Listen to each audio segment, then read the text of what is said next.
All right, everyone. Before we begin, I want to lay down one ground rule, is that during this review, we do not mention that shall not be named. But the only movie that Chris O'Donnell's known for? No. The Arnold Schwarzenegger ice puns? No. I mean,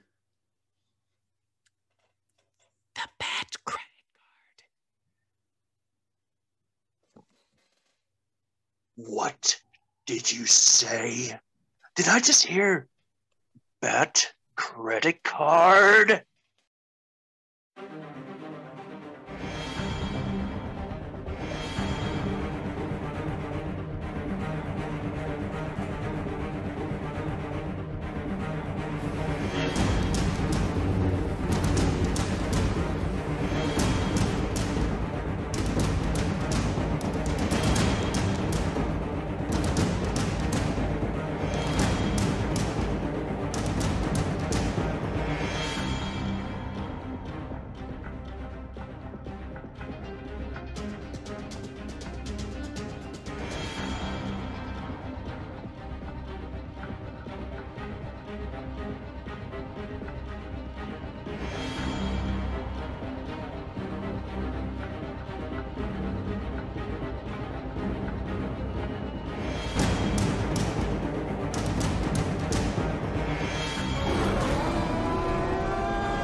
Welcome everyone to the Nerdvana podcast, where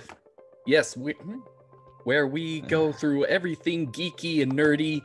And well, last month we decided to try to torture ourselves with a bad movie, and well, I think maybe some of us might have bitten off more than we can chew. Because today we are going to hi. I had to bash my head against the washing machine to forget the insult that I just heard. Okay, how's the Bay Reddit card Bay? Yeah, that. Let's just go with let's just go with that. How's the washing machine? It's got a human-sized dent in it now. That's all right. I need a new one anyways. Okay, good. All right. Well, today on the Nerdvana podcast, we are going to be talking at the 1997 Bat Bomb that at the time was the worst comic book movie ever made, and that is Batman and Robin. That's right there in that little corner. Are you sure about it being worse than Shaq? Or not Shaq, Steel? At the time, like I said, at the time, it was considered the worst comic book movie ever made. So this is what people think of when they don't like comic book movies. I mean, I'm not trying to defend it here, but I mean, I'm pretty sure Steel came out before this, so debatable. Well, I guess because Batman and Robin, that was technically a legacy film, like so many others. It is the second and last in a line of movies that's considered the Burton-Schumacher universe that started with Batman 1989, which of course led to the creation of one of the greatest cartoon animated series of all time, Batman the Animated Series. And along with its sequel, that was very dark, Batman Returns. Some would actually call it a Christmas movie. Hey, Ian, that might be something we can talk about on Christmas. Aww. Okay. Hi, Cheese. Hey, cheesy wings. You don't want to be here, Cheese. We're going to talk about some horrible evils. Flee while you can, buddy. Okay, Abernathy, Darwin Dunlap, or ADD, get back on the screen. Hey. The audience loves cats. Yes. Well, I'm not gonna argue with that. All right, so first two movies were directed by Tim Burton, who we as kids we all know from either Beetlejuice, Nightmare on Elm Street, Frankenweenie, and others. Nightmare on Elm Street. Did I say Nightmare on Elm Street? I mean The Nightmare Before Christmas. Boy, that would have. Dude, I'm never gonna let you live this down. Just. How dare you disrespect Wes Craven like that? Speaking of disrespect, I think we should also bring up the fact that last year Joel Schumacher did die, and not to worry, it wasn't from COVID, it was from the other big C. It was from cancer. Oh, I was going somewhere completely different. I was gonna say, are we really gonna start wiping out the word cancer? Because no, I just wanted to say the big C because he died in 2020. What do you think is gonna? I mean, what are you gonna assume that he died of in 2020? True. What? Chlamydia. Okay. Just a reminder. Yes, this is not. It's just a reminder. This is not something meant for kids. And if you hear a word, do not ask your parents because you'll only get the answer. I'll tell you when you're older. Yeah, this podcast is PG-13. when it wants to be. Yeah, when it wants to be. All right. Well, anyway, Batman and Robin was actually the last movie that in the last Batman movie that Schumacher ever directed. The one before it, Batman Forever, I actually have no complaints about it. It was actually the first Batman movie I saw in theaters. Honestly, I enjoyed Batman Forever. Though, okay, if I may, because I do have this one nagging thing I need. Okay. I wish I could ask the actors. Like, I just would love to ask the actors. Like, so I know you agree to be in these 4 movies, but I have to imagine, like, Alfred, Commissioner Gordon, waking up, looking outside their window, seeing the dark, gothic Gotham City, and then waking up the next day and seeing neon lights, the future.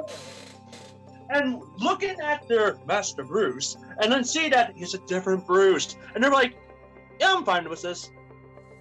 I mean, I guess this... Yeah, I think the Schumacher movies is the one that took the other Darren to a whole new level.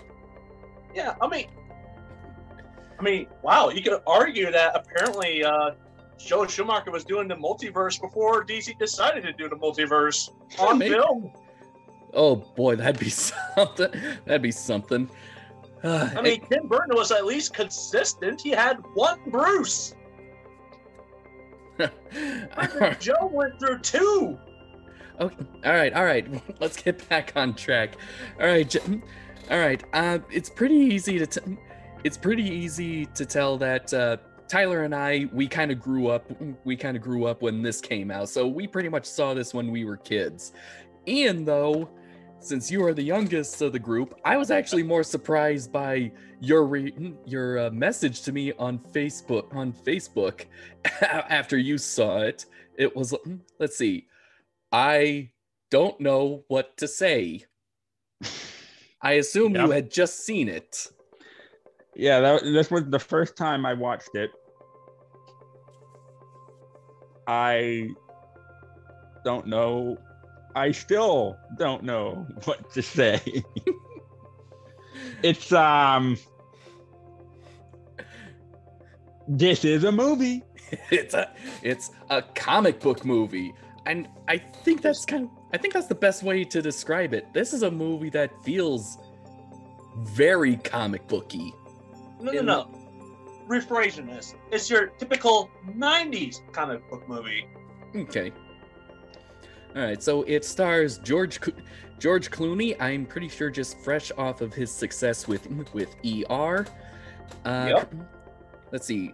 The master of one-liners himself, Arnold Schwarzenegger as Mr. Freeze. Uma Thurman. Poison Ivy. Uma Thurman has poison ivy. It's a shame they couldn't give her a katana. Yeah. But hey, that katana saved her career. No kidding. As well as the adrenaline shot. Yeah. Chris O'Donnell in the Cider House Rules, but I don't know how many people have seen that. I haven't even seen it. I just know it's a thing. I honestly thought he just vanished off the face of the earth. Yeah. He did appear once. It was like an eclipse or like Halley's Comet. And the movie he showed up in, Cats and Dogs 2, The Revenge of Kitty Galore. Serious? I'm serious. That's out of left field. Mm-hmm. And who played Bane?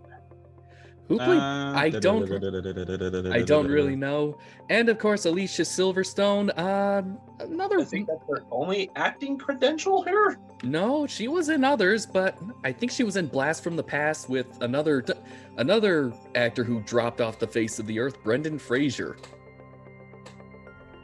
Alicia Silverstone made her debut in the erotic thriller The Crush in 1993.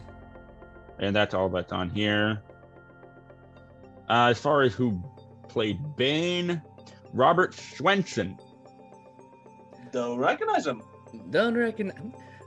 Nope, I don't either. Robert Alexander Jeep Swenson Jr. was an American professional wrestler, stuntman, and actor. Professional wrestler. Makes sense. He doesn't say too much. I think we'll probably get to that because... we will rip this movie apart. Trust me. Yeah. All right. Well, I kind of want to go on record, and you guys are gonna kind of call me crazy for this, but when I rewatched this last week in preparation for the review, I had fun. I honestly think I would watch it again. Honestly, after seeing people rip on it, how can you not have fun? It's still fun to rip it apart. It's one of those movies where you get together with friends, get drunk, and watch it. Get drunk, you laugh at some of the little things, and you try to you come up with something to try to make someone else laugh. I mean, don't make this a drinking game because all those ice ones will kill you. Mm-hmm. And to really put it in perspective, 1997, that was a very long time ago, and over the course of my career and hobby, I have seen much worse. Oh, yeah, same here. I mean, it's not the top of crap. Let's be honest here. It's not the cream of the crap. But for a comic book movie, it might as well be cream of the crap. Maybe, but honestly, I kind of do find it enjoyable in how Batman started so high and then fell, only to rise again, and then get chopped up, and then get kind of chopped up in a haphazardly put together movie to start a cinematic universe. But then he resurrected again by an uncut Snyder version. Mm-hmm. A 4-hour one, which I have not seen yet. I'm waiting until Godzilla vs. Kong come out so I can do my free HBO trial. Uh-huh. But anyway, gentlemen, what do you think of Batman and Robin? Honestly, apathy. Please explain. It felt like I was going through a very boring movie. A boring movie that I can make fun of without little effort. Because, hey, you know what happens when you're a kid that knows nothing? You think it's amazing. You know what happens when you grow up 20 years later, having read all those comic books, having know all the knowledge of the Batman verse, all the villains and everything? you suddenly realize how crap it is. Because there's no way ever that Bane would be a henchman. Ever. There's no way Poison Ivy would ever work with Mr. Freeze. How would that even work? What? Mr. Freeze wants to freeze half the whole planet. She wants the whole planet covered with plants. I'm pretty sure they're enemies by default. Lichen and moss. Lichen and moss. With so many contrived conveniences. Hey, Alfred, you got this disease. Oh no. But hey, Mr. Freeze, you might have the answer because your wife has it too.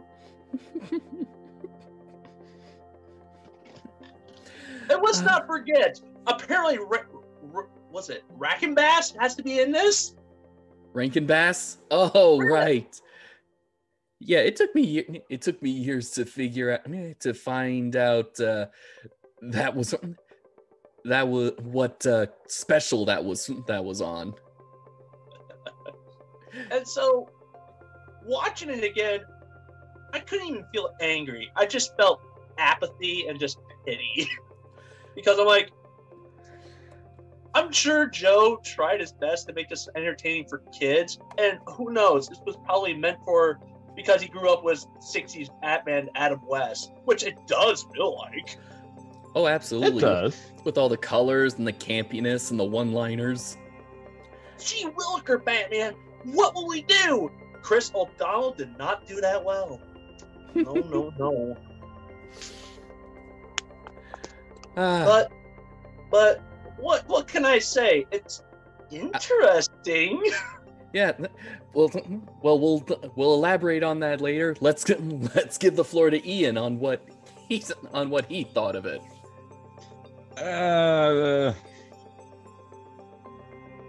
You know comic books, Ian? No. Do you know Batman, Ian? I know the basics. Define basics. The basic stuff that you generally get from watching YouTube videos. I know the basic story. I don't know the in-depth lore. My main issue comes from the freaking writing. I'm pretty sure we all have the problem with writing. Yes. This movie came out a year before I was born, give or take, right? 97. Yeah, it came out over a year before I was born. This, from what I gather, this is the most 90s thing I've ever freaking seen, and not in a good way either. Please, elaborate. Do I have to? Oh, Yes. 90s. I think I can kind of understand. What is the first scene kind of feels a little 90s. Why are there snowboards? And why does he... What the... I forget his name. What does Dick Grayson say when he gets on the snowboard? Cowabunga. I hate it so much.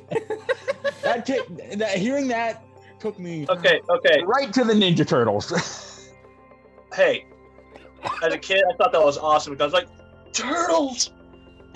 I thought it was awesome because, oh my god, they're surfing in the sky. This reminds me of Power Rangers. But hey, let's break some lowdowns here. Ian, you know why, as a kid, I thought this was amazing? Hey, John, did you see those toys they were selling?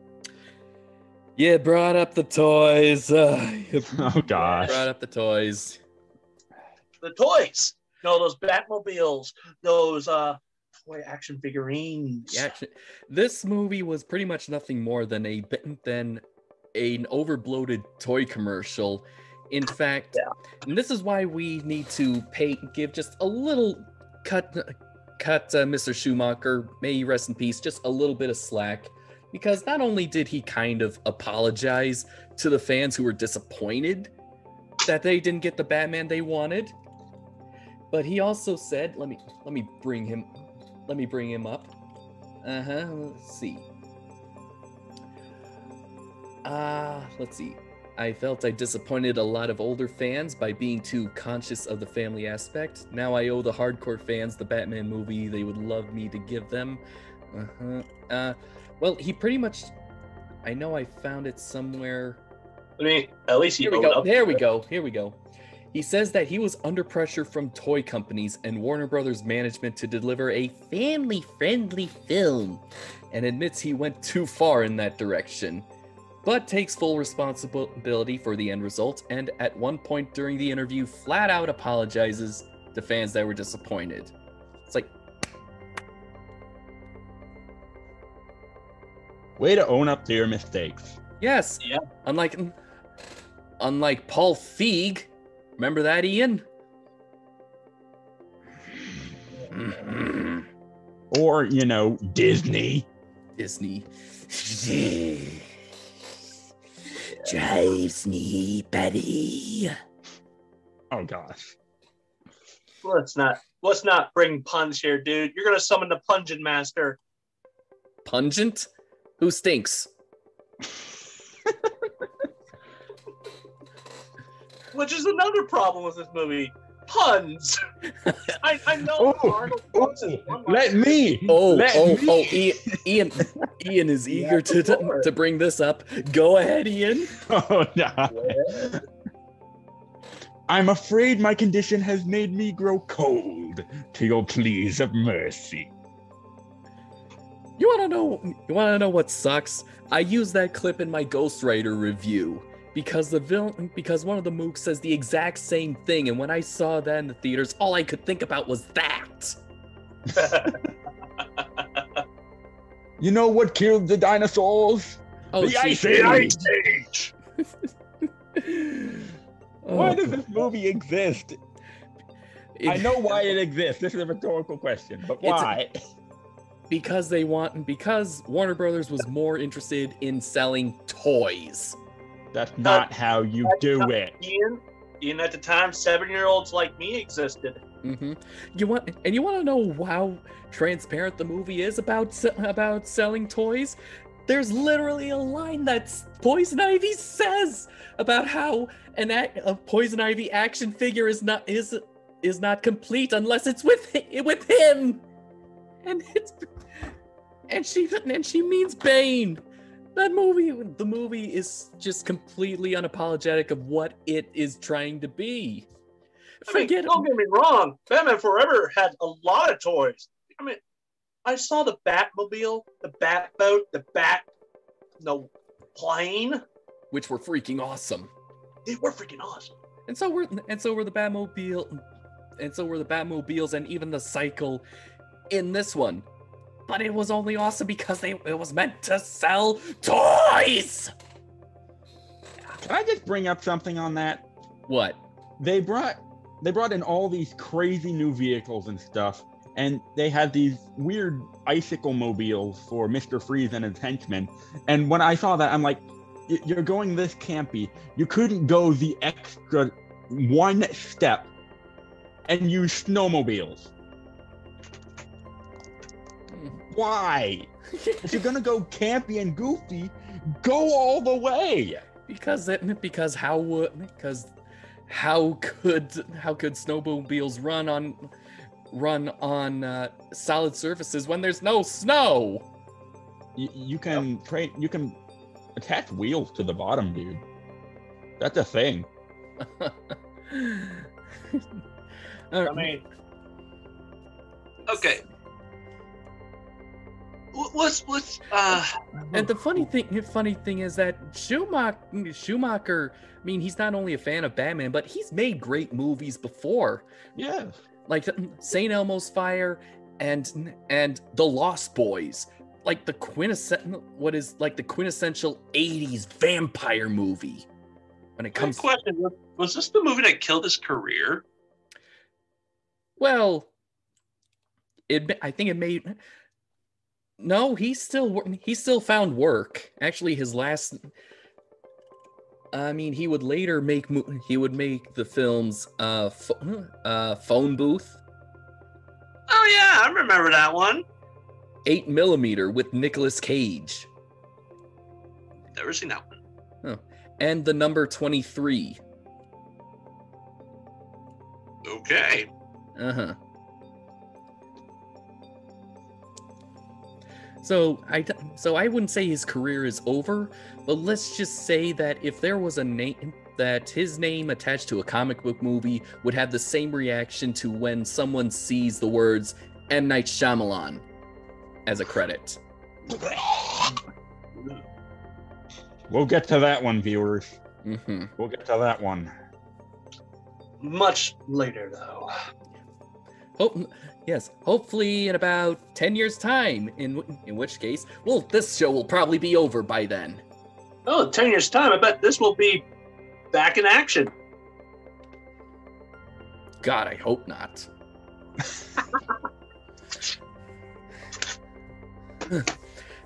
All right, so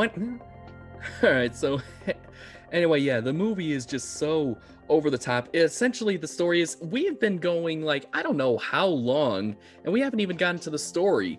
I mean, it's pretty much. I think it's a story. It's a story that could pretty much fill an Adam West episode. What story? It's like a bare bone minimum. Yeah, pretty much. Well, let's see. Freeze is collecting a bunch of diamonds to power an engine that will allow him to freeze the world over, or just freeze Gotham. Actually, he wants to hold the area ransom. And let's give Schumacher a little credit. His motivation for doing that is so that he could get money to complete his research so that I could find a cure for his. I love how just funny how he delivers that. For his wife. So let's give Schumacher some credit that he at least knew why that Emmy-winning episode of the animated series won an Emmy in the first place. You're talking about Sub-Zero. Not Sub-Zero. I'm just talking about Heart of Ice. Ah. The episode that changed Mr. Freeze from being just a campy ice villain into a tragic villain. Oh yeah. Yeah. So Ian, you may not have the in-depth lore, but that version of Mr. Freeze is what me and Tyler are very well remember it well for. Victor Freeze was a scientist whose wife contracted a rare deadly disease. So he decided to cryogenically freeze her until he could find a cure. But his financial backers, or at least the company he worked for, realized that he was kind of embezzling money from them, taking like a few $100s out of the tip jar. And so when they tried to pull the plug, they end up throwing a bunch of chemicals on him that makes his body unable to survive normal temperatures, but able to survive in sub-zero temperatures. He can literally swim in the glacial waters of the Arctic Circle and be fine. I mean, he's a polar bear. Okay, he could survive the Titanic. Let's just say that. He could survive the Titanic, yeah. Hell, he could survive the frickin' swim down to the Titanic without a submarine. Exactly. Though I think the compression of the water would kill him. Yeah, probably. But anyway, before we get there, viewers, just know I'm holding back on the science right now, viewers. It'll come out. Yeah, it'll probably take about half this episode, but then again, we probably would have taken over half of it. So anyway, yes, Mr. Freeze is supposed to be a tragic character who's really doing bad things because he wants to save the love of his life. Yep. And here's where I think Schumacher could have at least saved Mr. Freeze's character a little bit. I mean, I'm kind of going the direction of You save the woman you love, but you can't be with her. You are someone who can survive sub-zero temperatures. She can't. This is where I think they could have at least saved Mr. Freeze and take that whole tragic character from the animated series and kind of take their own spin, much like how the animated series took its own spin from the Burton movies. What do you think, Tyler? Have I broken you? I think I silenced you a bit. No, I'm just waiting for you to be done. Oh, you wound me. All right. So I would like to hear Ian's opinion because he's a noob. Okay. I'm the noob. Oh, Yeah. You just wait, my good sir. This Well, is you are a noob in the lore of the Batman. There's. I fully agree with what John said. There's what he says on how they could have saved Mr. Freeze's character arc. That would have been great. You know, It probably would have made this movie a bit more something that more people would probably return to. However, I have a big issue with Poison Ivy's character. Okay. I'm going to stop you right there because I want to talk about what the biggest issue with this film.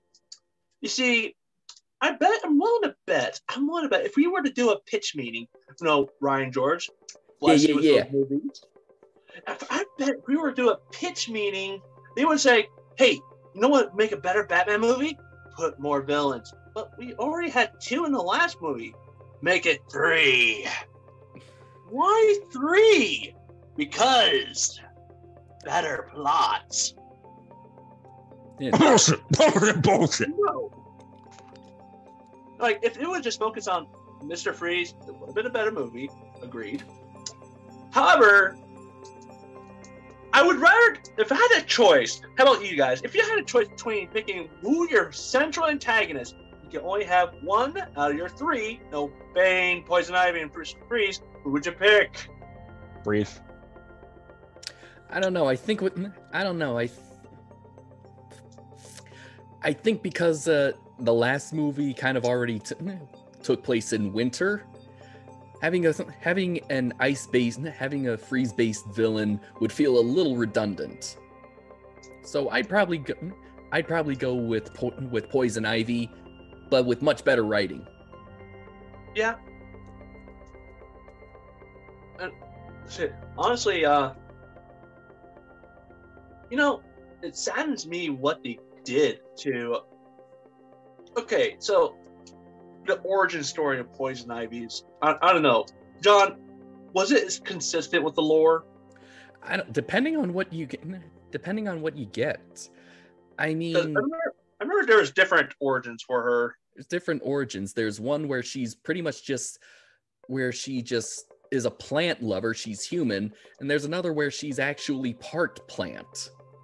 Yep. So I think.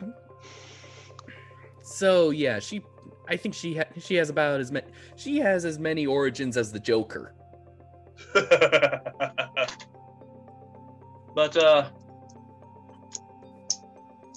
I will never forget the fact that the biggest thing I can remember. This is the weirdest thing. The biggest thing I remember the most vividly is the cheesiness of the freaking mad scientist lair. So out of place. I was like, why is this in a Batman movie? As a kid. Like, Batman Forever may have been campy, but it didn't have with lightning flashing across the sky. So it's Frankenstein. Oh, you want weird lightning? Why is the lightning green when they establish Arkham Asylum? Yeah. The sky is green. That's Somewhere good in, to know. somewhere in Gotham City is near a toxic waste dump. In the back, where is this place? Is it right just outside of Gotham City? Is it like in South America? Where? There are places where some color is okay, and there's somewhere where it's just odd choices. Again, green sky. Green skies. And so that's what stuck out the most to me as a kid. And even now, rewatching it, it just makes me laugh because I remember how out of place it felt. It just felt like I was watching a different movie. When I was a kid, I was like half watching it because I was like because I had well, I still have ADD. So there would be time. So I'd hear like, I'm afraid you'll have to die. Ah! Oh, honestly, I found that scientist more entertaining than Poison Ivy. That's true. Oh yeah. By the way, why do I get the feeling that that's kind of what every modern internet feminist thinks that a man baby is? You know, when their reaction, so, I respect your opinion. Sadly, I'm not good with rejection. I'm afraid you'll have to die. So Tyler, by the way, how's your house and your wife? What, mine? Yeah, the house that you built, that you bought with your own money, with your wife. Oh, doing really good actually. Mm-hmm. I kind of stole that from you, John. I'm sorry. Yes, you did. Well, I forgot it, so you picked it up. Oh, good. Well, glad that I can find someone who likes a nerd like me. Uh-huh. And that's what we all want. We want to find someone who just loves us for us. Nerd, quirks, or even normalcy and all. Oh, What's yeah. that? That sounds boring. Well, yeah, but the normies get offended by it. Meh. They can stick with their normal, boring White job. picket, white picket fence with their cute little dog Scruffy. And the two children, and it's just like, and then there's me, alligators. Oh, geez, Tyler, where'd you come from? Did you see that one guy with the happy face? He was here just a moment ago. I think he just left the room. Oh, he didn't say much, but he left an impression on me. Much like Bane. Oh, God, Exactly. let's go on to Bane now. Okay. Okay. God. Okay. This was actually my first introduction to Bane. Sadly, yes. Little did I realize that Bane is not dumb muscle in any other of the lore. He's actually intelligent. He's the one that broke the bat. Yeah, imagine what kids who saw The Dark Knight Rises, or teenagers who like, that Bane is stupid. Oh yeah? I'll show you a stupider Bane. Bane. Suddenly, this doesn't sound so weird now, does it? No. It still sounds cool. Yeah. I was born in it. Molded by it. That's a I wonder what will break first, you or your body? So, yes, maybe Bane has some problems. Maybe he was demoted a little bit to sort of like a servant. But hey, at least he was smarter than the dumb ox in this. What did he do? He just forgot to bathe, so he became all green, and all he can say is one word at a time. Wait. He's a Pokemon. Remember, He's a Pokemon. He's a Pokemon. Remember, he wore a fedora.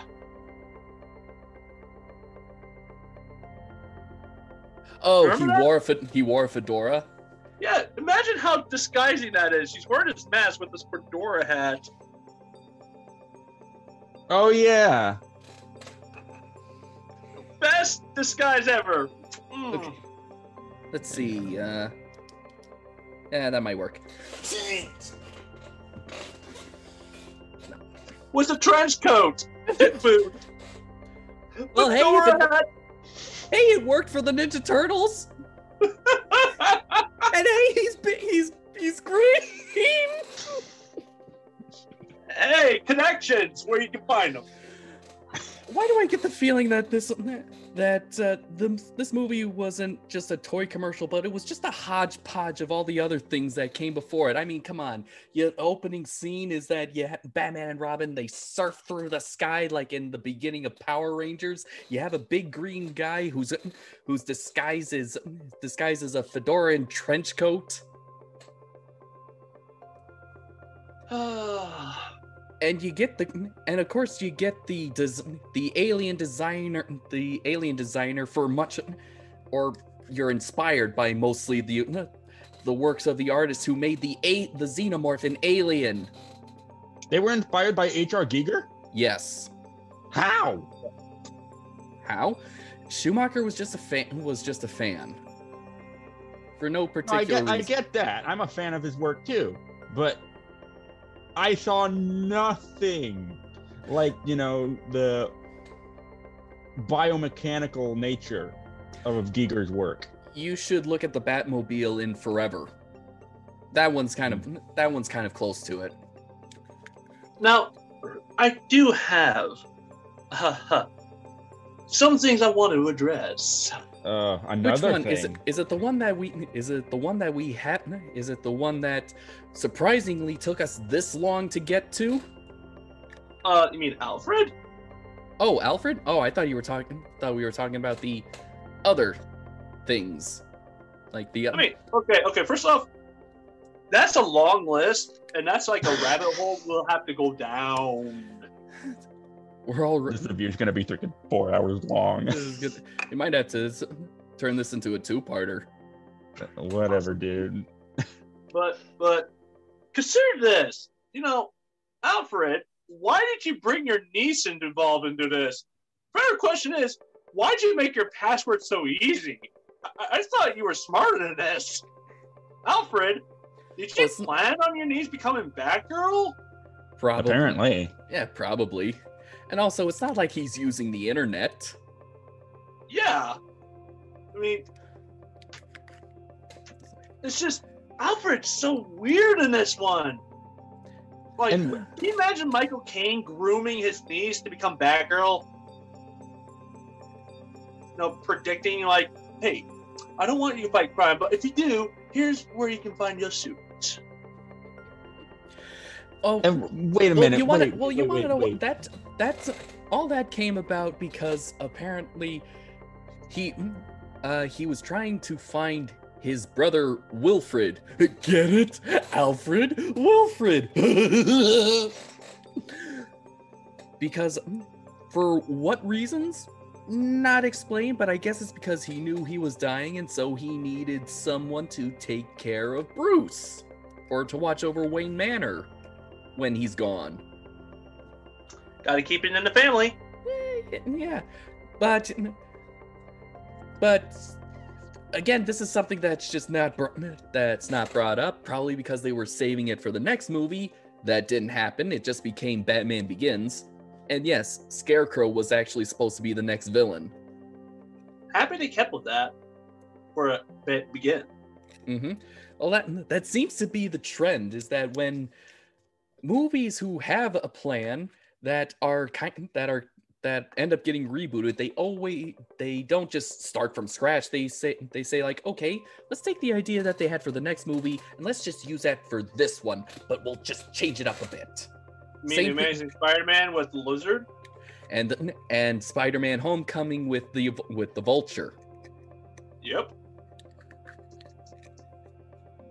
But you know the weirdest thing that always bugged me as a kid? Besides looking back and going, why did I ever watch this movie? Besides that, I was like, Batman gets his ass handed to him by Poison Ivy. Yep, this new girl dressed up as a bat kicks her ass easily. Well, it wouldn't have been. Well, it wouldn't have been right. It wouldn't have been right. It would have been misogynistic of a man beating on a woman. I mean, consider this. At this age, I just saw 3 Batman movies. Batman has defeated every one of his foes. Even in the animated series, Batman has beaten Poison Ivy not by beating her, but by outsmarting her. Exactly. So, imagine growing up with the animated series and watching this, I'm like, Batman is dumb in this. Mm-hmm. And so, like, it just kind of came out of nowhere. It was like an excuse for a cat fight that I wasn't aware I was watching as a kid. Yeah. Neither was I. What was her opening line as Batgirl? You're about to become compost. Oh my God, more puns. Uh-huh.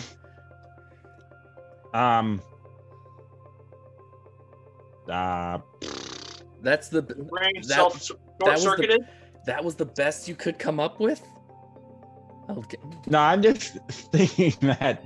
I mean, in my line of work, you know what we use for fertilizer and compost? What? Animal waste droppings. Bingo. That would actually be something. Let's just put Dr. Malcolm's line on top of Batgirl's. Now that is one big pile of shit. There you go.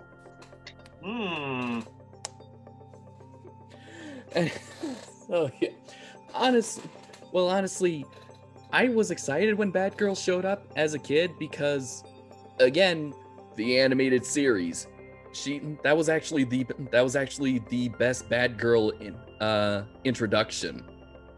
Yeah, but here's the problem. So I might be odd. I wish I could show you a video of me as a kid because I was the oddest kid you'll ever have met. I did not like this Batgirl because, for the stupidest but yet simplest reason, it did not look like the animated series Batgirl. Like, she doesn't have red hair! I thought something similar. It's like, where's the ears? And she has them briefly. During the final act, but then she just discards it. It's like, no! Keep them on! You look cool. You actually look like you're part of the Bat family. Yeah, but it's just. I love looking at the kids' mentality when they don't like something, and it's just for the simplest reasons because it's just kind of adorable. Mm-hmm. And looking back, it's kind of embarrassing because I'm like, why don't you like this? She has. Like, the one in the cartoon had red hair. This one had blonde hair. It's not right. It sounds so stupid. I know. Tyler, you sound like a lot of the fan base from the Jurassic Park fans right now. What? In what part? Oh, there's quite a lot of drama going on in the Jurassic fandom right now. I'm not gonna. I have no idea what's going on. I try to keep out of fandoms because I find fandoms stupid at this point. Yeah, it's pretty much embarrassing. It's embarrassing to say you're part of. No, I'm saying it's embarrassing to say that. Yes, I'm a part of this fandom. When it's like every fandom seems to be having drama. Sonic, Steven Universe, anime, Star Wars, Star Wars, Star Trek, the CW. This is why I like to befriend people, not fandom. Anyway, I got a question for you guys, since you guys are a bit more knowledgeable in the lore. Yes. Wasn't Batgirl supposed to be like Commissioner Gordon's daughter? Yes. Oh, yes. I thought I remembered. This is the other thing this is what actually confused me. And of course, it was like, we clearly know that the name that she's supposed to be Barbara Gordon. I thought that too. The daughter. I was like, wait, so the police commissioner's daughter is also the niece of the Wayne's butler? So Is this some kind of weird family tree thing? Hey, it would be the weirdest thing, but hey. It would it would explain why she has an American accent instead of a British accent. Yeah, it would. Hold on, guys. I gotta fix my phone. It's dying. That's not gonna work. You keep on chatting, boys. We're just gonna bring my phone back to life! Life, do you hear me? Give my creation life! I'm pretty sure that mad scientist was trying to channel Gene Wilder. It's alive! I mean, seriously, fellow maniacs, bidding... Ooh, what a dramatic shot, Tyler. Thank you. Bidding begins. Hello, darkness, my old friend. I come to talk with you again. Because a vision softly creeping. Okay, I'll stop. While this Batman film got me singing. Oh, gosh. Okay, so. What the? Okay, we were talking about. Barbara. Barbara. Not Barbara. Barbara. Yes, not Barbara Gordon. Barbara Pennyworth. God, that's so. That's not the worst name. Barbara Pennyworth. Barbara Pennyworth. I can say that it doesn't sound weird, but at the same time, it just doesn't sound right. No, it doesn't sound right. In fact, it feels like an insult. Gosh, Tyler, it's such a Barbara Pennyworth. You're right, What? it does.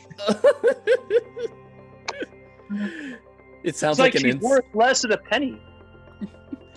All right, so what could have been the reason to bring in Batgirl? Could it have been probably to sell more toys?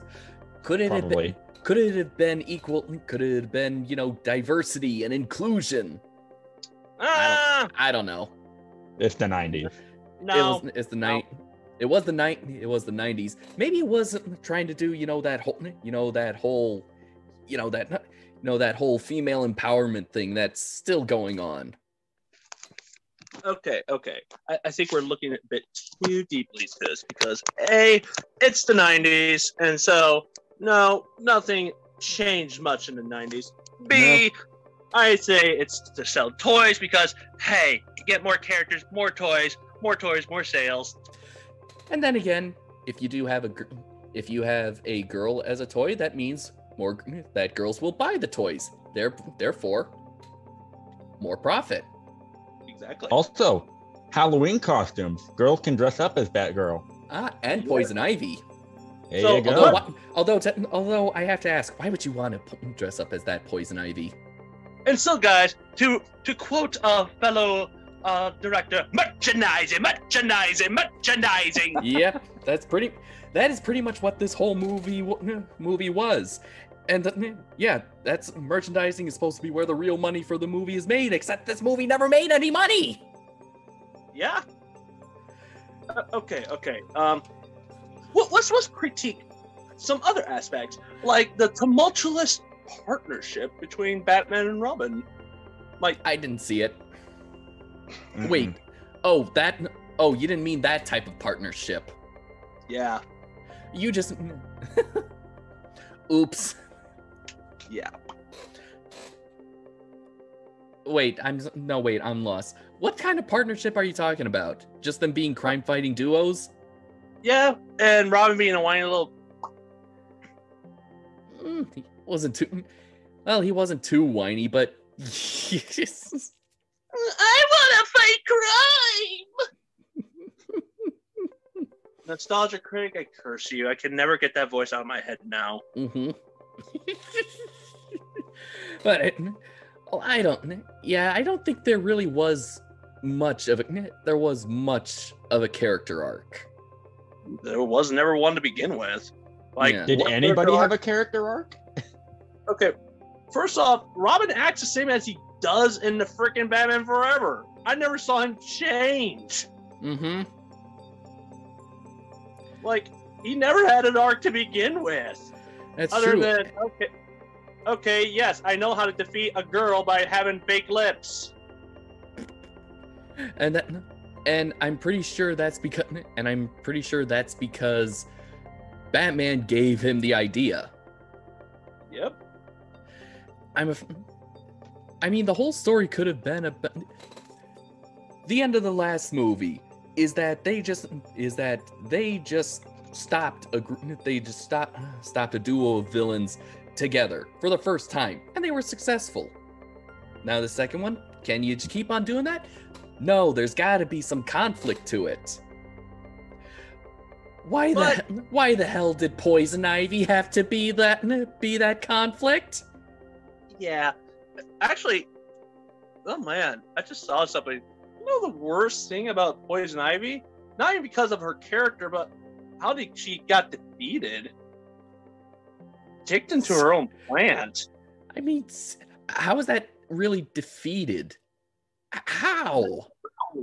She controls plants. How does that trap her? You want to know the stupidest? All right, the science is busting out. You know what the stupidest thing about Poison Ivy is? The fact that she partners with her elemental opposite. Well, yes, but it's the one thing that really makes her a quote-unquote threat, and it's just completely wrong.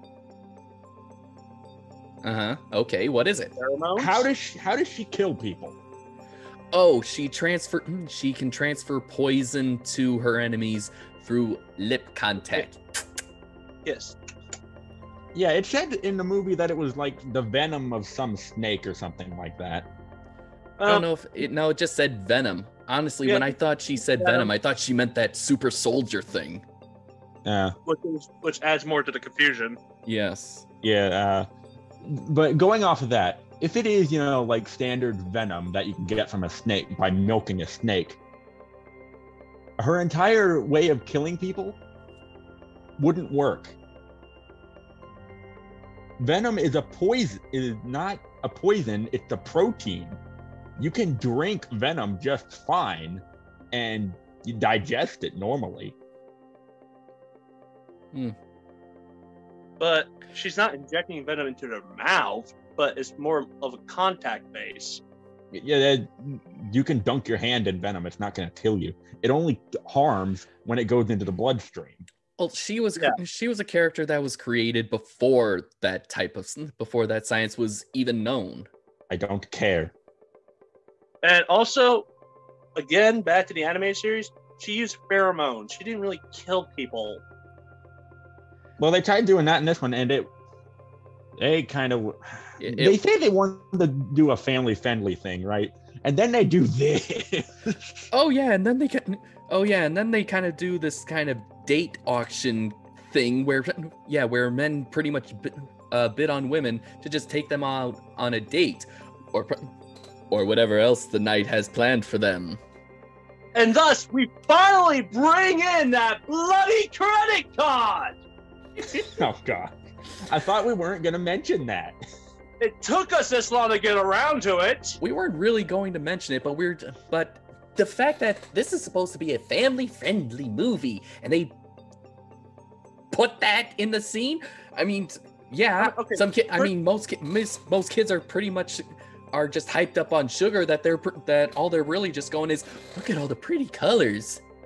I mean, first question, how does a Bat credit card work? Does Batman own a company that charges interest? In fact, what is that interest on that credit card?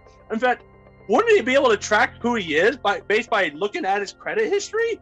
Not unless he actually signed. Okay, what's your name? First name, Bat. Last name, Man. I mean, this is so stupid on so many levels that I after rewatching it like last week, I'm like, oh God, this is so stupid. Batman having a credit card will blow his identity faster than he can say a chew. Bless you. Thank you. Anyway, well, when I was a kid, I really thought nothing of it, but when I rewatched it, I was like, let's see. Batman has. Why did they put the ka-ching sound effect in there? Where does his belt automatically just have an automatic sound effect machine whenever he pulls something out? Credit card, cha-ching! I mean, to be fair, imagine going to the drive-thru in the Batmobile. I want some food. I want a Big Mac here. Cha-ching! I'm more worried about the people behind the Batmobile if he goes through the drive-thru. Oh god, that's right. They're the freaking rocket on the back. Those poor people have car insurance. Because I don't think it was required in the 90s to have car insurance. It was more of a 2000 thing. Yeah. I mean, if it comes to the Batmobile and the drive-thru, you need to double the social distance just for your car. Yes. Because that thing will melt the frame. That's gonna melt your front engine, and then you're gonna be stuck with a lot of cars honking at you. Mm-hmm. I'm sorry. A rocket turbine just melted my engine. Then go around. Don't forget how many windows did he break with that rocket engine? Because those drive-through windows and that poor cashier's ears. Oh Jesus! That's one person going deaf. Well, I'm already there, Tyler. So man.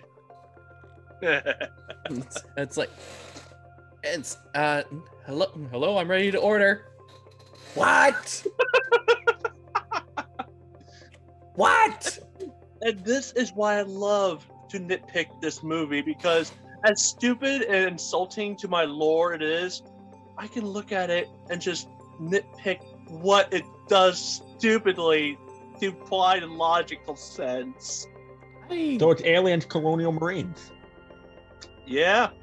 I just like looking at it pretty much the same way I look at The Room, and that Sharknado. The Star Wars Holiday Special is how did something that started so great fall this low that someone thought this was a good idea? Oh my god. I mean, the whole movie's hilarious. And you know what? We haven't even touched on one of the biggest issues, the one that's like in the very first full minute of the movie. I was hoping we were not going to mention that, but if you insist. Well, I'm actually going to make it very relevant. Yes, this and Batman Forever is notorious for the batsuits being very spicy. Spicy.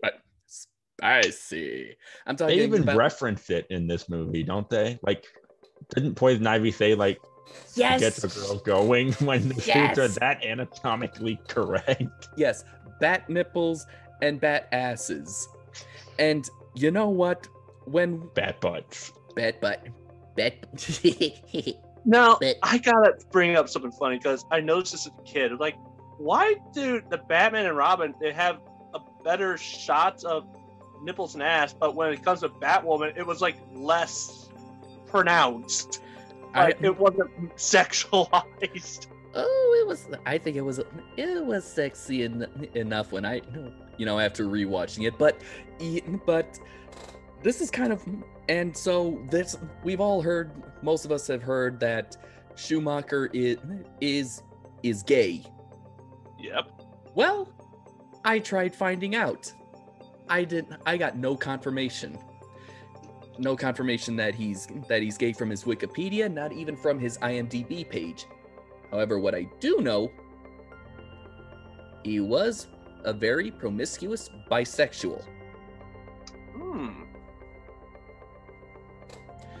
So whether or not he was gay, he definitely admired bodies, which definitely explains why even Batgirl got a few of the sexy shots. Of course, yeah. So they weren't. Yeah, of course they weren't as pronounced as the beginning of Batman Robin. In fact, I think Schumacher might have favored Robin a little bit, because I told you this, Tyler, that when it zooms in to fill the ass in the entire frame, it looked like the butthole was in the center. And I'm kind of going like, okay, Joel, you want to bring it back a bit? Otherwise, this is going to turn into a colonoscopy. Yeah, bring it back, buddy. Bring it back. I thought this was supposed to be a family movie. You got a family picture. Yes, this is about as family friendly as Son of the Mask. well, let me rephrase that. It technically is a family movie, because that's probably what was going to happen later. Oh, a Bat Family. Right. Yep. Not exactly what I was going for, but sure, let's go with that. Okay. Okay. Apparently the real reason why he wanted the suits like that, Schumacher, is that he says that he kind of admired Greek statues. I have heard that. I've heard of that. And after hearing that, when I read that, I was like, oh my God, I can actually start seeing that in the movie. How many shots has to have like either an Atlas statue holding something or an arm with this?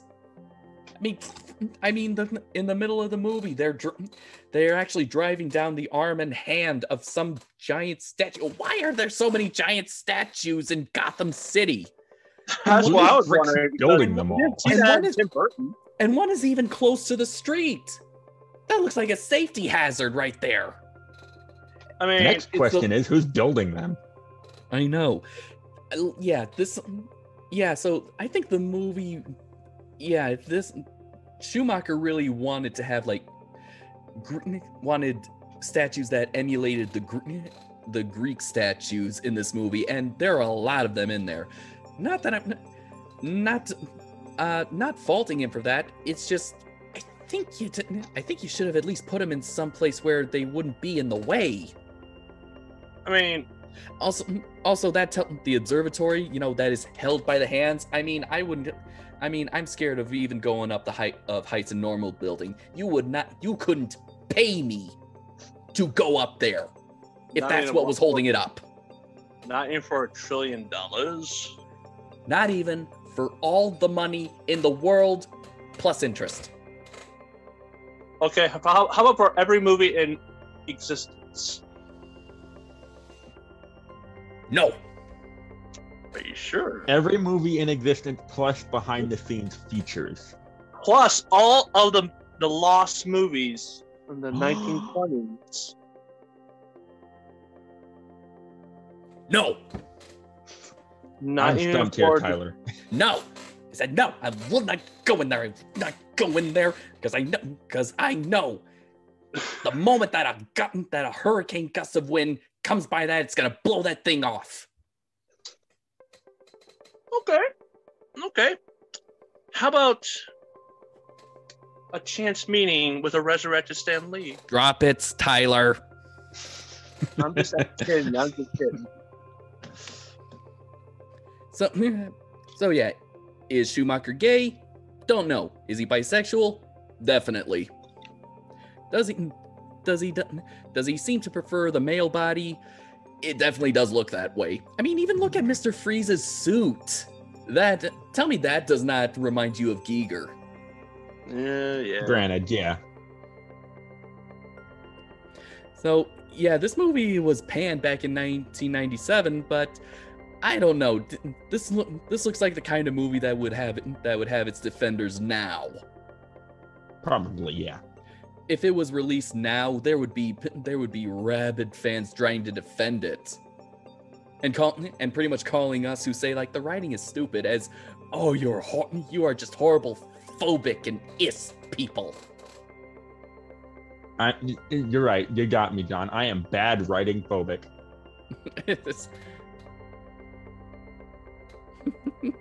Just want to point. I mean, don't you agree, Tom? Don't give me that look. Tyler, don't get. Is this a staring contest? I'm No. pretty good at those. Viewers help. What? Viewers help. Yes, they do. No, help me. Rescue me from these two. Why would you need rescuing from me? What have I ever done to you? I'm not the one pulling you in all these movies. John, was this your idea for this movie or mine? I can't remember. I'm just along for the ride. I can't even remember. I can't even remember what I did what happened last week. In fact, I'm kind of off by a day because I had to go into work on a Sunday. Oof. Mm-hmm. But do we have anything else to say about this movie? Let's see. We've talked about the oh, you know what?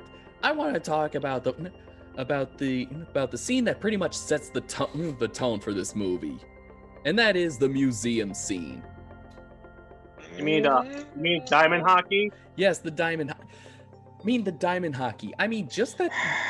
This was a joke that I wanted to say because that is something that you don't mock, because just describing it is a mockery of itself. Robin and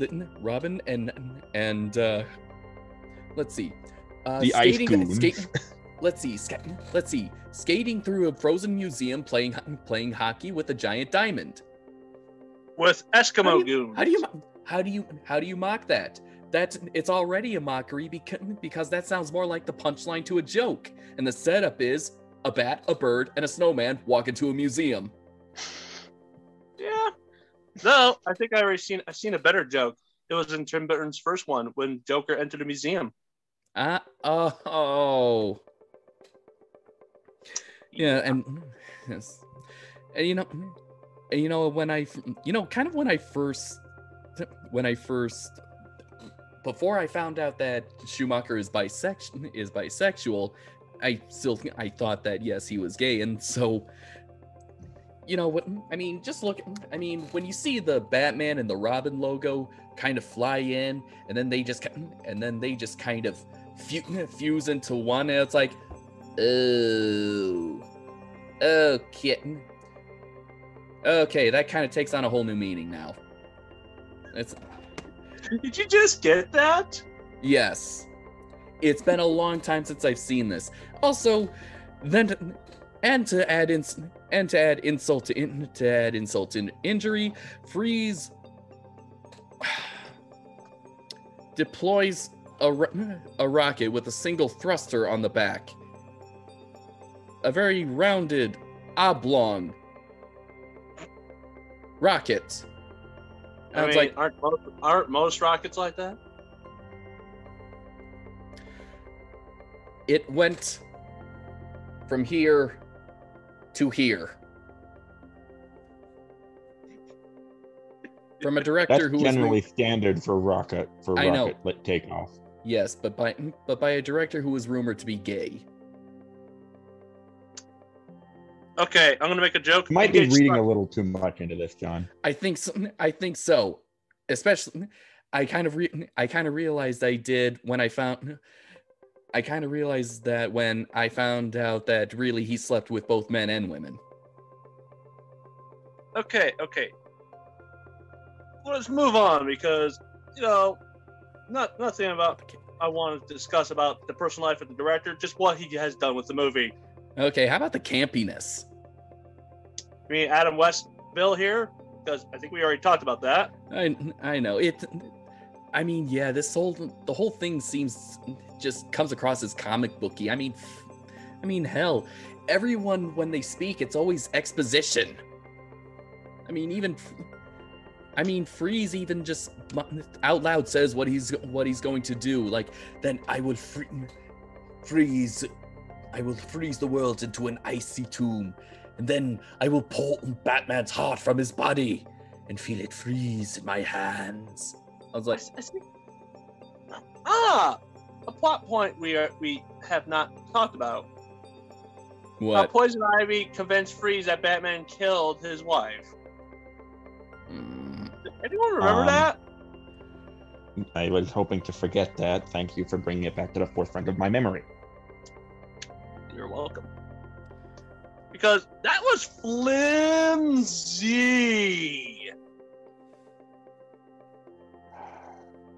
That Refresh my memory. What are you talking about? Poison Ivy telling Mr. Freeze that Batman killed his wife. Uh-huh. And he takes it at face value. You don't know the Batman too well. No. He just doesn't kill. Yes, Batman doesn't kill. I was gonna say, wouldn't Freeze know that? Exactly. I mean, hello, look at where all the villains are. Arkham Asylum. Mm-hmm. Are any of them dead? Two-Faces. But Batman didn't kill him directly. Just indirectly, yeah. But still. I mean, it's not... But then again, he did kill that goon in Batman. Tim Burton. That was Tim Burton, though. He did, and he killed Joker in the Tim Burton one. Okay, so this Batman likes to kill, apparently. Why is Nolan the only film director that understands the idea that Batman doesn't kill? Actually, Batman does kill. That's the funny thing. It depends on the iteration of your comic. Okay. But no, we didn't know that. Since this was based on the animated series. Yeah. So, to us at that time, he wouldn't have killed. Mm-hmm. Continuity? What's that? What's this continuity thing you're talking about? I try to find it in the dictionary, but all I keep finding is a hole. I mean, continuity. I mean, I woke up one day and it looked dark and gloomy, and now I wake up the next night and it's all bright and pink. It's the With a 80s lot again. of lights. Oh, yeah. And there's 3 statues holding up buildings. And we got What happened? And we got an Iceman whose hideout is in an ice cream factory. What? Okay. This is the funniest context because I work in an ice cream factory. Yes. It looks nothing like that. What, you don't have icicles hanging off of everything? No.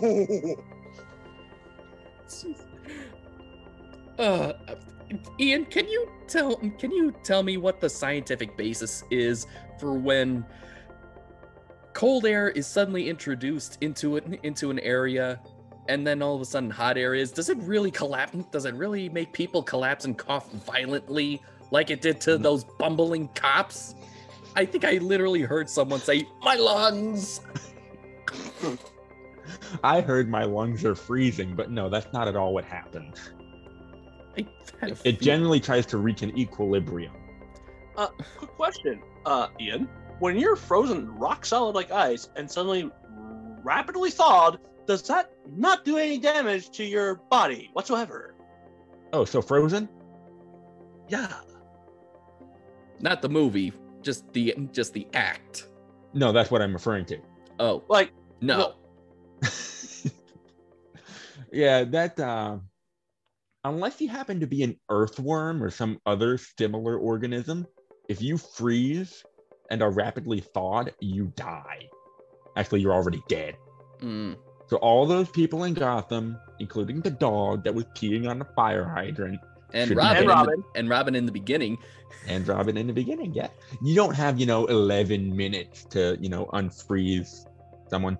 If they're frozen solid like that, they're dead. I was like, hey, Batman, your partner's a ghost. You're talking with a ghost the entire movie. that would have been what a twist! That would have saved Batman and Robin. What Okay. just That it wasn't. 2 years before Night Shyamalan's Sixth Sense. Uh-huh. Oh, what do you? Oh, geez. Schumacher, when it comes to Batman, it's always behind the curve, never ahead of it. Yep. Can we direct a Batman movie? I don't know what else. I'm not touching one. I think for me, The Dark Knight and Batman '89, despite its silliness, I thought even the Burton Bat movies were silly. The Schumacher ones are sillier. Seriously, when you look at but they're still silly. But for me, Batman '89 and The Dark Knight are pretty much the epitome of good Batman movies right now, and it'd be hard to try to make one just like that. Just as it's kind of hard to reinvent the wheel. That doesn't mean it's impossible. Just look at what happened with Captain America. Remember in the '90s, Captain America? Compare that with the first Avenger movie. Mm-hmm. So much better. Oh, absolutely. And honestly, compare this. Batman has so many iterations, it's not even funny. He has more iterations than Superman, more than Spider-Man. He practically has the most iteration in any superhero movie in existence. Yeah, there's the campy one, there's the ultra-violent, muscly kind. There's the... What? Oh, sorry, you're talking about Ben Affleck there? No, I'm talking about The Dark Knight Returns. I'm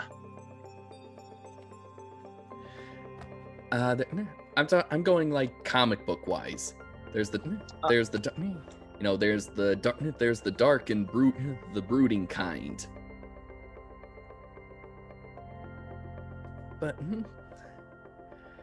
But yeah, I can understand why some people were disappointed from Batman and Robin, because and maybe even Batman Forever, because they liked Batman and Batman Returns. They thought that was an interesting take on the character, and that what Schumacher did was kind of like the reverse of it. Yep.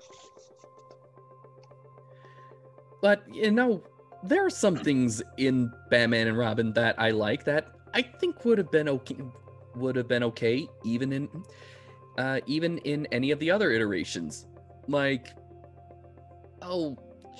I don't know, when they find out who Batgirl is, it's like, we got to get those locks changed. She knows our secret. Guess we'll just have to kill her. Yep, we'll kill her later, but right now we've got work to do. I know that probably wouldn't. Bruce Wayne wouldn't make light of something like that. But it's kind of nice. It's kind of nice to have give Batman a little bit of levity. Yeah. A little bit of comedy is good, even in some of the dark ones. Hell, Batman pretty much wrote the book on dark comedy in comic book movies. The first one. Now, John, do you believe George Clooney is the definitive Bruce Wayne? Just Bruce Wayne, not Batman. The definitive Bruce Wayne. Think of that. The public persona of Batman, going out like a rich playboy, which George Clooney does have that. Yeah. Because your competition is Michael Keaton, Val Kilmer, Christian Bale, Adam West, and Ben Affleck. I'd say it would be a tie. It would kind of be, well, I don't know. I was gonna say it's a tie between George Clooney and Adam West, but that's because usually Adam West, he says, I didn't have to say I'm Batman. I just had to show it up and everyone knew.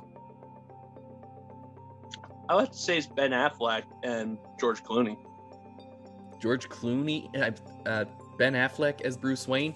Okay, that's right. I have not seen Batman v Superman since it was in the theaters, nor have I seen either version of Justice League yet, so I don't really know that persona. I do like the chemistry between him and Diana, which sort of reminds me of the cartoon Justice League that we grew up with. But I'd say as the Playboy bachelor, I'd have to go with George Clooney. Sort of like how you go with Tobey Maguire as as Peter Parker. Makes a better Peter Parker, maybe not so good a Spider-Man. Yeah. And okay, one of the things I do, let's go with good things. Let's challenge ourselves, dear guys. Let's challenge ourselves. What are the good things about this movie? I'll start first. The suits. Costumes. Because... You mean even the bat nipples? I mean, excluding bat nipples, the silver Batman suits. Oh yeah, that one was awesome. If there's one thing Joe knows very well, it's costumes designing. And it kind of shows. I will also have to admit the sets are impressive. I mean, there's not very many CGI, so most of it was actually practical. So the vehicles, those were real. Batman sliding down a brontosaur, campy, but still real. Still real. Flintstones territory. I know. I mean, most of it is real. So I like that. I like the practical sets. It honestly did feel like it was a completely different world, like something when it's in daytime. You see Gotham, see the Gotham streets in daytime. Again, there's the driving scene where Ninja Turtle disguised Bane driving we see the car. I mean, it looks like a normal street, but at night, it's a completely different beast. The black lights come on. So Gotham City turns into Spencer Gifts. Good one. Ian, what about you? What's something good you can say about this film? I have to agree. It's an interesting movie to look at.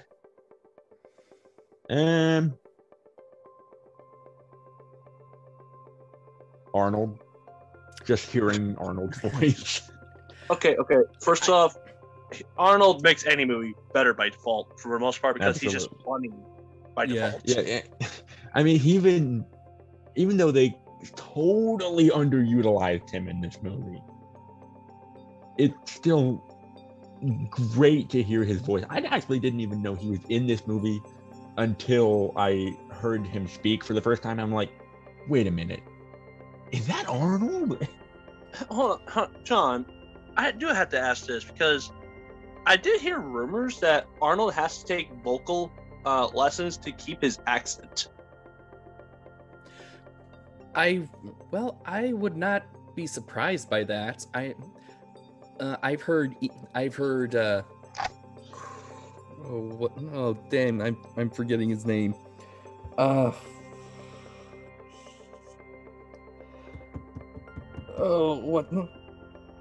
What's his name? The bad guy from Fifth Element, who played Commissioner Gordon in the Dark Knight trilogy.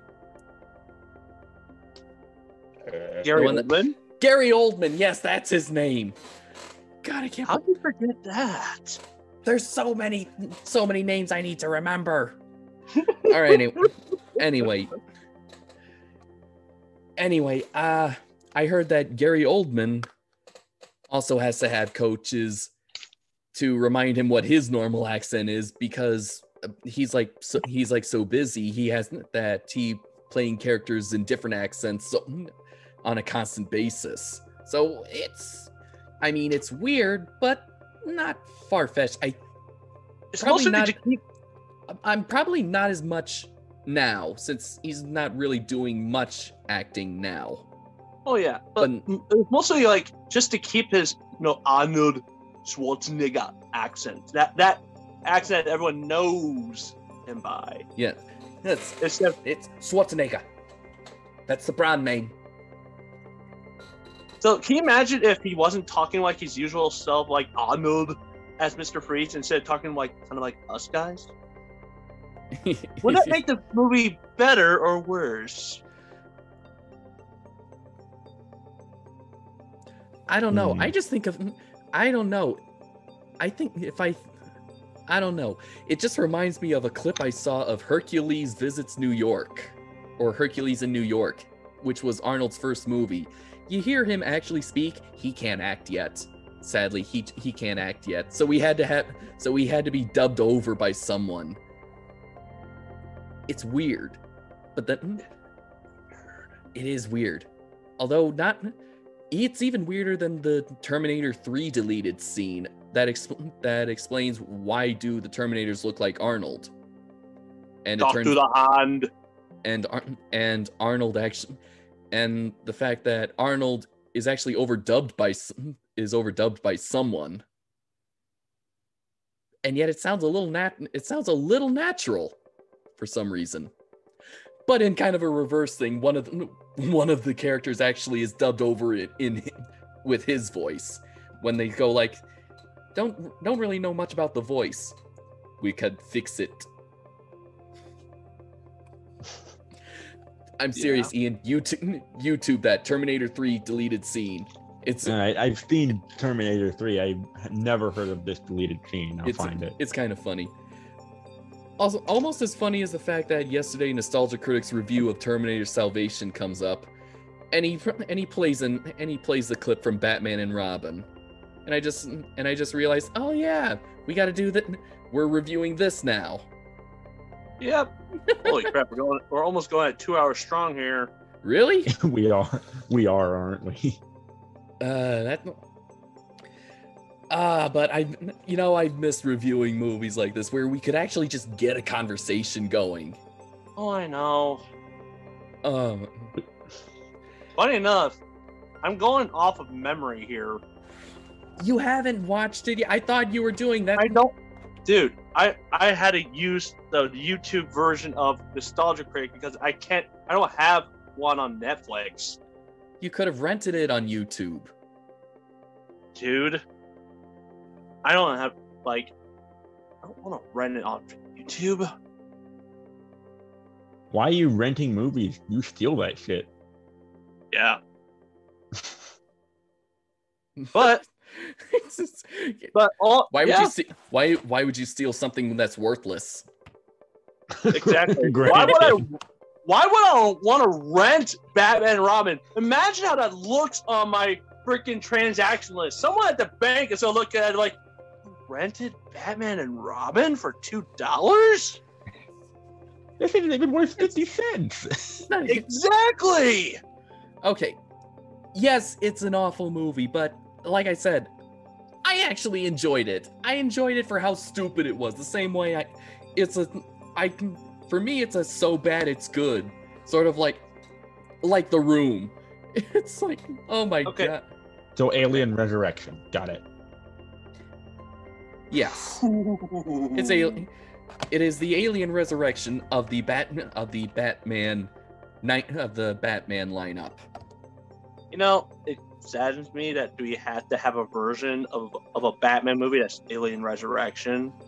It's kind of sad if you talk about it like that. I think it's sad that we have to have an Alien Resurrection. And they came out the same year, too. Yeah. That's right, they did. Okay, so we got Alien Resurrection, we got Batman and Robin, and the same year, we got Lost World. I think that was the only Satan. What is it with the years ending in the decades ending in 7? That seems to scream out bad luck. 90 for movies. 97, Batman and Robin and Alien Resurrection. 2007, Fantastic Four, Rise of the Silver Surfer, Spider-Man 3, Ghost Rider. What happened in 2017? I don't know.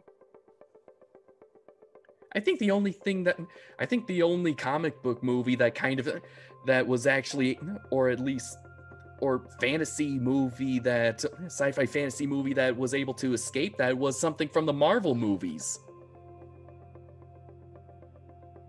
Well, they release one like every year.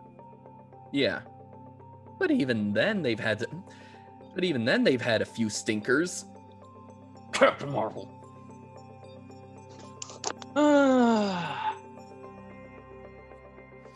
All right. Well, I think we're about done here, guys. Yes. All right,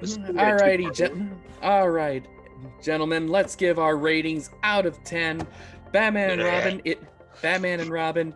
It is a train wreck. A very colorful, glorious train wreck that I think the more you distance yourself from it and from all the hate, it's actually quite enjoyable in how terabad it is. So I give it 5 bat butts out of 10.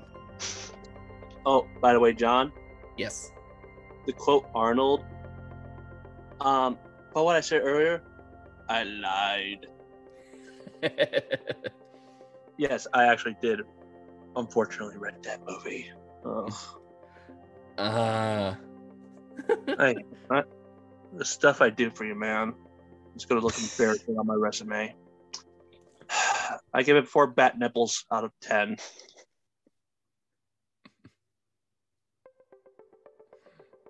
Well, Ian, we're waiting. Oh dear. I mean, this is the first time I've seen it. It's bad. It's weird. It's strangely neon colored for Gotham. Which it's got, should be the thing. I was gonna say, yeah. It's one of those movies that you honestly, like I said, you get together with friends and you pick it apart while you're watching it. I gotta give it 4 bat butts out of 5. Oh man, I was hoping you would say 4 bad puns. Oh, bat fine. 4. No, I'll give it 4 ice puns out of 10. There we go. And they're not voiced by Arnold, so you can't even. That hurts. Oh. Okay. Well, looks like this review kind of took a lot out of Tyler. He really wants to fall asleep, kind of recharge from this anal blast of dookie. Yeah. All right. So, I think what should we do for the next time? Should we do another bad movie that's kind of less bad than Batman and Robin? See, this is coming out in April, so honestly, I would like to review a good movie. I know one. We've done plenty of good movies. You just weren't around for them. But you did Terminator 2? Yes. No, not yet. Actually, we're saving that for later. We are. Because I've rewatched it and I got so much to say about it. Oh yeah. We're doing that this summer, dude, for the 30th anniversary. Spoiler alert, viewers. Okay, good movies. Good movies. Hey, we can all try to watch the Snyder Cut. No. What? You don't want to watch 4 hours? We might have to save that for later. I thought we were gonna try to at least do bad movies, because more bad movies this year. More bad movies. Right. Actually, before we figure that out, let's just okay. Tyler is in bed. He cannot do this anymore. The badness of Batman and Robin has completely robbed him of all sense of life, at least for the day, so he needs to recharge. So Until next time on Nerdvana Podcast, this is John Murphy. That's Tyler Tyson. And this is Ian Benoit, and we'll see you all next time. And hopefully I will still have all 4 limbs, because I'm going back in with the Gators. I'll be awake next time. We don't even know if you'll be here next time, so shut up, Tyler. See you guys. Yes.